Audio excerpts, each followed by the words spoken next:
Hello, everybody. Please have a seat. It's good to be back in Florida. So, I can't think of a better way to spend Earth Day than in one of our nation's greatest national treasures, the Everglades. And anybody who comes here to visit, and I advise everybody who's watching who hasn't been down here to come on down, you can see what makes this unique landscape so magical. What the poet Emma Lazarus called the savage splendor of the swamp, although I was informed it's not technically a swamp. I want to thank our outstanding Secretary of the Interior, Sally Jewell, who's here. Her entire team at the Interior Department and the National Park Service Director, Jonathan Jarvis, for helping to protect places like this. The Everglades National Park Superintendent, Pedro Ramos, is doing outstanding work. I want to thank Congressmen Murphy and Carbello, who are here doing outstanding work, as well as Debbie Wasserman Schultz. You'll be pleased to know that they are all in when it comes to protecting the Everglades, and we're very proud of the good work that they're doing. We even have the science guy, Bill Nye, here. There's Bill. Now, they're all here, we're all here, because this 1.5 million acres is unlike any place on Earth. It's no wonder that over 1 million people visited last year alone. The sawgrass prairies and mangrove forests are home to an incredible diversity of wildlife. Bald eagles, herons, hundreds of plant species, from pine trees to wild orchids. Believe it or not, South Florida is the only place in the world where you can find both alligators and crocodiles in the same habitat. I'm told this is a good thing. In the words of Marjorie Stoneman Douglas, who helped preserve this land, there are no other Everglades in the world. But part of the reason we're here is because climate change is threatening this treasure and the communities that depend on it, which includes almost all of South Florida. And if we don't act, there may not be an Everglades as we know it. 2014 was the planet's warmest year on record. 14 of the 15 hottest years on record have fallen in the first 15 years of this century. Yes, this winter was cold in parts of our country, including Washington. Some people in Washington helpfully used a snowball to illustrate that fact. But around the world, in the aggregate, it was the warmest winter ever recorded. This is not a problem for another generation. Not anymore. This is a problem now. It has serious implications for the way we live right now. Stronger storms, deeper droughts, longer wildfire seasons. The world's top climate scientists are warning that a changing climate already affects the air that our children are breathing. The Surgeon General and I recently met with doctors and nurses and parents who see patients and kids grappling with the health impacts. The Pentagon says that climate change poses an increasing set of risks to our national security. And here in the Everglades, you can see the effect of a changing climate. As sea levels rise, salty water from ocean flows inward. This harms freshwater wildlife, which endangers a fragile ecosystem. The salt water flows into aquifers, which threatens the drinking water of more than 7 million Floridians. South Florida, you're getting your drinking water from this area, and it depends on this. And in terms of economic impact, all of this poses risks to Florida's $82 billion tourism industry. on which so many good jobs and livelihoods depend. So climate change can no longer be denied. It can't be edited out, can't be omitted from the conversation, and action can no longer be delayed. And that's why I've committed the United States to lead the world in combating this threat.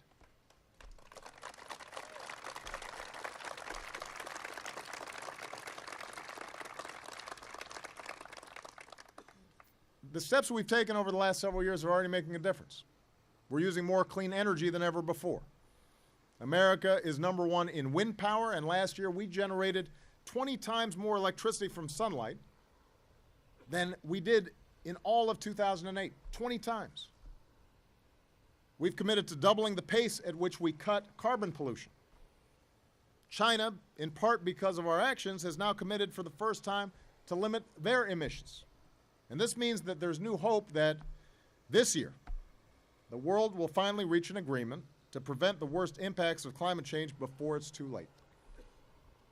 We're wasting less energy with more fuel-efficient cars that save people money at the pump, and more energy-efficient buildings that save us money on our electricity bills.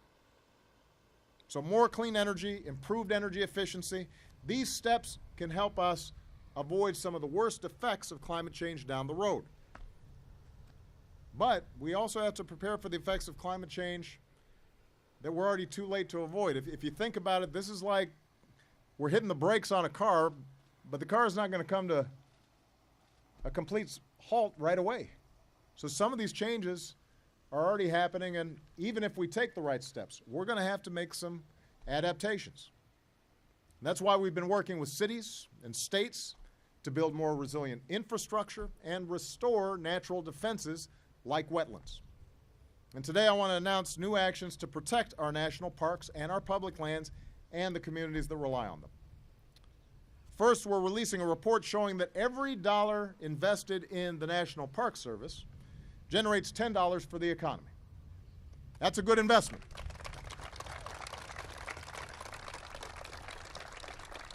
You know, I don't run a private equity fund, but I know that if you invest $1 and you get $10 back, that's a good investment.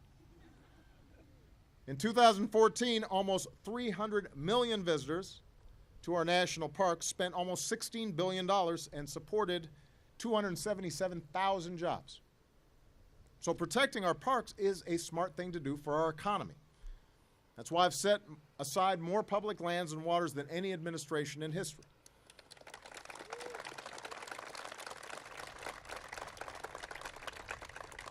Here in the Everglades, we've already invested $2.2 billion in restoration efforts. With the support of some outstanding members of Congress, I've proposed another $240 million this year.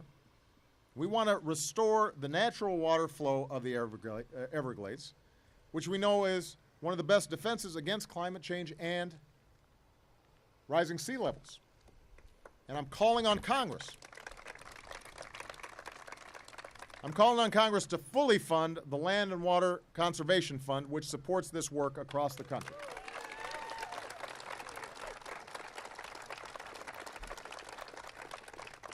I'm also announcing $25 million in public and private money for restoration projects at our national parks. And this is part of our broader effort that we've launched to encourage every American to find your park. Chances are there's one closer than you think. You know, just last weekend, Michelle and I took the girls for a hike in a national park just 20 minutes outside of Washington, D.C. As we were walking a trail along the Everglades, we saw a group of school kids. Couldn't have been more excited about mostly seeing the gators, not seeing me. But also learning about the science of the planet that they live on. And I want every child to have that opportunity. So starting this fall, we're going to give every fourth grader in America an Every Kid in a Park pass. And that's a pass good for free admission to all our public lands for you, your families, for an entire year.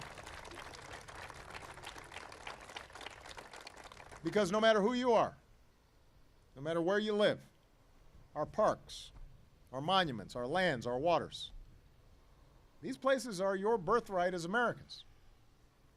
And today I'm designating America's newest National Historic Landmark, the Marjorie Stoneman Douglas House in Miami, so that future generations will know how this amazing woman helped conserve the Everglades for all of us.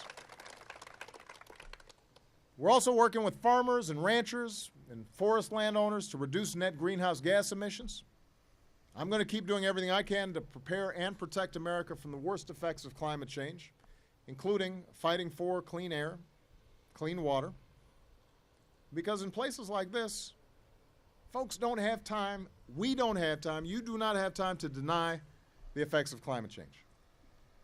Folks are already busy dealing with it. And nowhere is it going to have a bigger impact than here in South Florida. No place else. Has to be paying closer attention to this and acknowledging it and understanding that if we take action now, we can do something about it. This is not some impossible problem that we cannot solve. We can solve it if we've got some political will. And we can solve it in a way that creates jobs. We can solve it in a way that doesn't disrupt our economy, but enhances our economy. And it's a bipartisan issue. You know, on the way in, I was talking to some folks about the fact that Teddy Roosevelt is a Republican. Started our national park system. Richard Nixon started the EPA. George H.W. Bush was the first president globally to acknowledge the impacts of climate change and that we needed to do something about it. This is not something that historically should be a partisan issue. You know, 5 years ago, local leaders down here, Republicans and Democrats, formed the bipartisan Southeast Florida Regional Climate Change Compact, an agreement to work together to fight climate change. And it's become a model not just for the country, but for the world. It's the type of mission that Americans from all walks of life are taking on, from the CEOs of some of our biggest corporations and utilities to student organizations across the country. Because they know that simply refusing to say the words climate change doesn't mean that climate change isn't happening.